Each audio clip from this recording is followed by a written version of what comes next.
Sampurasun, ketemu lagi dengan saya Herman Jambek. Kali ini saya akan membahas tentang diri yang sejati. Diri yang sejati. Tapi sebelumnya, seperti biasa, yuk mari kita ngopi. Ngobrol perihal iman, ngobrol perihal Islam.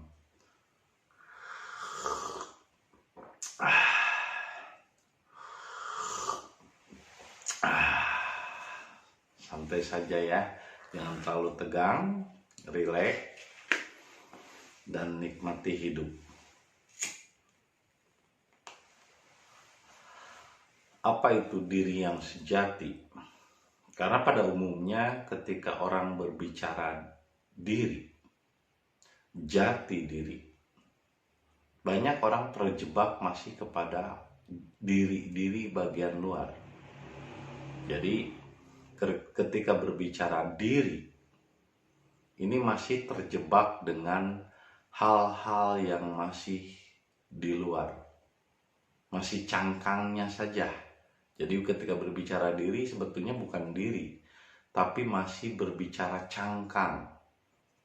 Padahal di dalam ayat yang menyatakan man aropa nafsahu faqad aropa robbahu, barang siapa yang mengenali nafsahu, dirinya, maka dia akan mengenali Tuhannya. Di situ dirinya itu bukan tentang diri bagian luar, tapi lebih kepada diri bagian dalam. Ya, bukan tentang diri bagian luar. Jadi kalau kita ada istilah barang siapa yang mengenali dirinya, maka dia akan mengenali Tuhannya.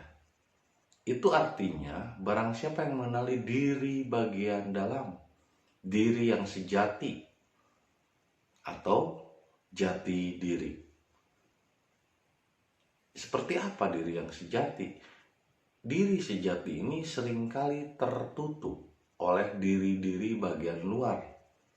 Karena banyak diri-diri sebelum mencapai diri sejati, ini masih banyak berdiri ego, amaroh, lawamah, supiyah, mutmainah, ruhani, rahmani, rabbani. Jadi ada 7 diri di dalam diri kita. Sebelum mencapai rabbani, itu ada diri-diri bagian luar, seperti diri amaroh, yaitu diri nafsu kebendaan. Nah ini yang seringkali menutup rasa diri yang sejati. Jadi Adam pun ketika dilahirkan ke dunia dengan Hawa, Adamnya rohani, Hawanya jasmani, dan 4 nafsu, yaitu amaroh, lawamah, supiyah, dan mutmainah. Jadi hawa itu hawa nafsu. Ya, Adamnya itu adalah rohani, rahmani, rabbani. Nah, sebelum bertemu mereka dilahirkan ke dunia itu dalam keadaan telanjang. Ya semua bayi dilahirkan dalam keadaan telanjang, bro. Fisiknya dalam keadaan telanjang. Nah, ketika dilahirkan ke dunia, itu tidak mengenal diri yang sejati. Akhirnya Adam dan Hawa terpisah. Jiwa dan raganya tidak connect. Kebanyakan raganya dikendalikan oleh pikiran, hati, dan nafsu. Nah, yang dimaksud dengan diri pada orang kebanyakan adalah pikiran. Sedangkan pikiran adalah daya benda. Jadi yang dipahami orang tentang diri bukanlah tentang diri yang sejati, tapi itu masih diri bagian luar, bahkan diri yang paling luar. Jadi pikiran itu adalah diri paling luar, belum mencapai diri yang sejati. Makanya disitulah kita perlu sadar diri. Tapi dirinya di situ bukan diri bagian luar, diri bagian dalam, yaitu Rabbani, rohani, rahmani, dan Rabbani. Ya ada 2 lagi yang tersembunyi, yaitu Ruhul Kudus dan Ruh Ilopi. Ruhul Kudus ke-8 yang menjaga 4 unsur, Ruhul Ilopi meliputi 7 elemen. Ruhul Ilopi namanya. Jadi tetap saja kalau tingkatan 7 tingkatan. Maka disebut sab'as samawat wal ard, 7 tingkatan langit dan bumi. Tapi kebanyakan ketika berbicara diri, ini masih bagian luar, masih diri dari pikiran. Bahkan kenyataan pun masih dilihat dari cara berpikir, menurut pikirannya, sehingga sadar Allah. Hei, memangnya Allah itu apa? Kan Allah itu adalah Tuhan yang diketahui oleh akal. Tuhan yang diciptakan oleh akal karena dipelajari, diketahui, dipikirkan, diingat, dan dipahami karena melalui mendengar dari kata orang, dari katanya, dari kata orang Arab. Apakah Anda sudah bertemu dengan Allahnya? Itu akan cuma sebutan saja, seperti nama burung. Ya kan? Siapa yang ngasih nama? Orang Indonesia. Orang-orang barat kan nyebutnya bird. Kita nyebutnya anjing. Kalau orang barat kan nyebutnya dog. Itu cuma sebutan saja. Dan Tuhan bagi orang barat itu God. Kalau dibalikin jadi dog. Itu cuma sebutan doang. Kenapa kita harus ribut dengan Allah? Memang Anda udah bertemu dengan Allahnya? Kalau Anda sudah bertemu dengan diri yang sejati, itulah Allahnya di dalam diri. Dan bukan Allah namanya, Allah itu sebutan bagi kebutuhan manusia. Tuhan tidak membutuhkan sebutan-sebutan itu. Ketika Anda masih percaya Tuhan itu bernama Allah saja, berarti diri yang Anda maksud adalah masih diri bagian luar. Masih diri bagian benda. Ini nafsu amarah, nafsu kebendaan. Jadi kalau Anda berpikir bahwa sadar diri itu adalah sadar Allah, itu masih diri bagian luar. Ini masih menurut persepsi akal pikir. Karena Allah yang Anda maksud pun adalah Allah yang diketahui, dipelajari, dan dihafal oleh pikiran Anda. Bukan Tuhan yang memang dirasakan dari diri bagian dalam. Nah, ketika Anda mengenal diri Anda bagian dalam, itulah Tuhan yang sejati. Jadi yang disebut dengan manusia adalah khalifah. Sebagai pengganti Allah, sebagai wakilnya di muka bumi. Jadi kalau orang yang memiliki sifat Rahman Rohim, welas asih, bijaksana, tidak menyalahkan, terus juga tidak merasa paling benar, tidak merasa paling tahu. Yang paling susah itu adalah mengikis merasa tahu. Padahal tahu itu baru dari pikiran. Merasa tahu, merasa dari pikiran. Itu dari pelajaran, dari hafalan dan ingatan. Sedangkan yang namanya ilmu itu ada sesuatu yang dari diri bagian dalam. Dari Rabbani, Rohani, Rahmani, dan Rabbani. Nah, kalau masih menurut pikiran, pemahaman, pelajaran, dari mendengar, dari melihat, dari kata orang, seperti Anda meyakini Tuhan itu bernama Allah, itu kan dari kata orang, bro. Itu kan dari katanya. Baru dengar dari katanya. Kan itu mah sebutan aja, burung, anjing, kucing. Saya bernama Herman Jambek, misalnya Anda bernama Udin misalnya. Itu kan cuman kebutuhan manusia. Jadi Tuhan itu mau dinamai Allah, mau dinamai Gusti, mau dinamai Sang Yang Widi, terserah lu deh. Suka-suka lu deh. Itu karena pada hakikatnya Tuhan bukanlah sebutan. Tidak ada nama, tidak ada tulisan, tidak ada kata-kata. Nama, tulisan, dan kata-kata itu adalah kebutuhannya Adam, kebutuhannya manusia. Kebutuhannya jiwa ketika masih hidup di dunia butuh sebutan. Kalau Tuhan nggak butuh sebutan apapun, itu kebutuhan manusia, bro. Jadi ke Tuhan lu mau sebut nama Allah, Tuhan, God, Sang Yang Widi, Gusti, Pangeran, terserah lu. Kenapa harus ribet dengan sebutan-sebutan itu? Lakon al-lamal Adam al-asma. Jadi asma itu adalah nama-nama yang diberikan kepada Adam, kepada jiwa, yang diajarkan kepada jiwa, dan Tuhan tidak membutuhkan nama-nama tersebut. Jadi nama Allah itu adalah kebutuhan jiwamu, diri bagian dalam. Jadi ketika Anda yang disebut pemahaman Anda tentang Allah itu bukan tentang Tuhan, tapi tentang jiwa, tentang diri yang paling dalam. Tapi ketika masih terblokir oleh akses pikiran yang merasa tahu, maka disitulah muncul istilah sadar Allah. Sadar Allah. Memang Anda udah Allah, jadi Allah?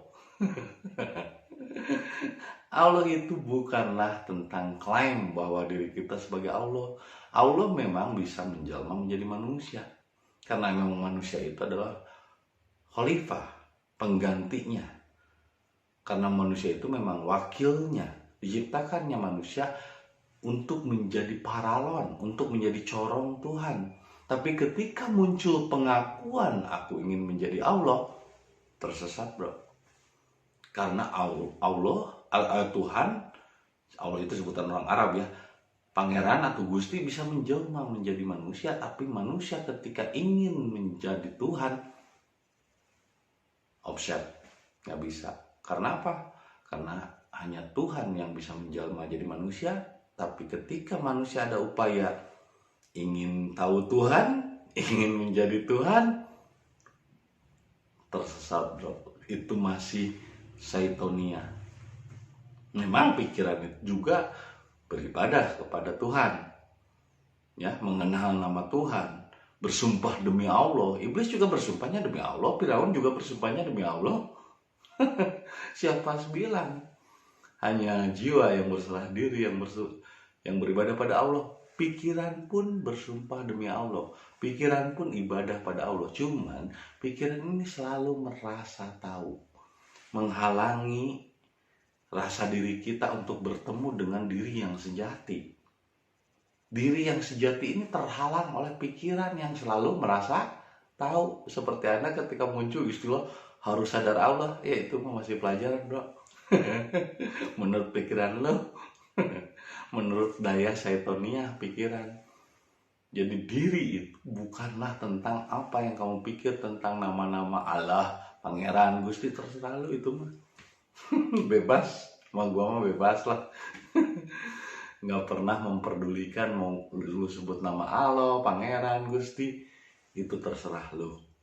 Tapi yang jelas, diri yang sejati itulah Tuhan, itulah pangeran, itulah Allah, itulah God, diri yang sejati. Tapi sebelum mencapai diri yang sejati, kita dihadapkan dengan pengikisan diri-diri bagian luar, terutama pikiran. Ini yang paling berat, pikiran, mengikis pikiran. Makanya kenapa tidak sembarang orang bisa dibuka langsung jiwanya, harus dikikis dulu kemelekatan pikirannya, harus dikikis dulu ilmunya. Bahkan ilmu saja harus dihilangkan dulu bro, kalau ingin berserah diri.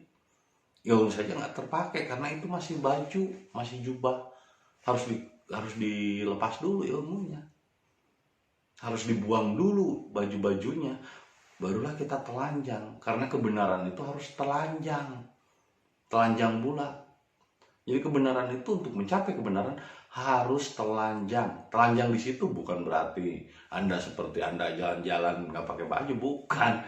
Telanjang di situ artinya adalah jujur pada diri Anda sendiri, bahwa kalau Anda memang belum tahu apa itu Allah dan belum bertemu dengan Allah, jangan ngomongin Tuhan itu Allah. Kayak udah ketemu aja. Itu kan sebutan orang Arab, sebutan orang Yahudi juga. Orang Yahudi juga bilang Masya Allah, Alhamdulillah, Astagfirullah. Emang orang Islam doang yang bilang Alhamdulillah, Subhanallah? Orang Kristen Suriah juga, orang Arab, Kristen Arab juga bilangnya Alhamdulillah, Subhanallah. Ya kan, Masya Allah. Itu sebutan-sebutan orang Arab. Jadi Allah itu adalah Tuhannya orang Arab sejak dahulu. Tuhannya orang Yahudi, Tuhannya orang Kristen, Tuhannya orang Islam. Allah namanya. Tapi Allah itu adalah sebutan yang tercipta oleh pikiran dan kebutuhan pikiran. Tuhan tidak membutuhkan nama-nama itu. Jadi Allah itu adalah sebutan Tuhan orang Yahudi, Kristen dan Islam. Jadi bukan hanya Islam, orang Kristen, orang Yahudi juga nyebutnya Masya Allah, demi Allah, Alhamdulillah, Bismillah. Itu adalah Tuhannya orang-orang Arab. Jadi kalau ada orang yang bilang sadar Allah, orang Arab berarti nih. Karena ya bahasa yang benar bukan sadar Allah, tapi sadar diri. Karena diri yang sejati itulah Tuhan, itulah Pangeran, itulah Gusti. Tapi kita masih terblokir oleh pengetahuan yang diekspor dari Arab. Sehingga kita menyebut Tuhan itu dengan nama Allah. Padahal itu cuma sebutan dan kebutuhan lu aja. Tuhan tidak membutuhkan sebutan. Ya, kenalilah dirimu yang sejati. Kenalilah jati dirimu, bukan mempelajari dengan akal. Karena Tuhan tidak bisa dipelajari oleh akal. Ya. Jadi diri yang sejati itulah Tuhan. Tapi ada kalanya kita masih terhalang oleh kemelekatan akan diri-diri bagian luar, yaitu pikiran. Karena pikiran ini selalu merasa tahu dan selalu menutup jalannya menuju rasa diri yang sejati. Itu saja yang bisa saya sampaikan. Semoga menjadi inspirasi dan hidayah bagi kita semua. Terima kasih atas kesediaannya menonton video saya. Dan jangan lupa kopi ketika otak perlu inspirasi.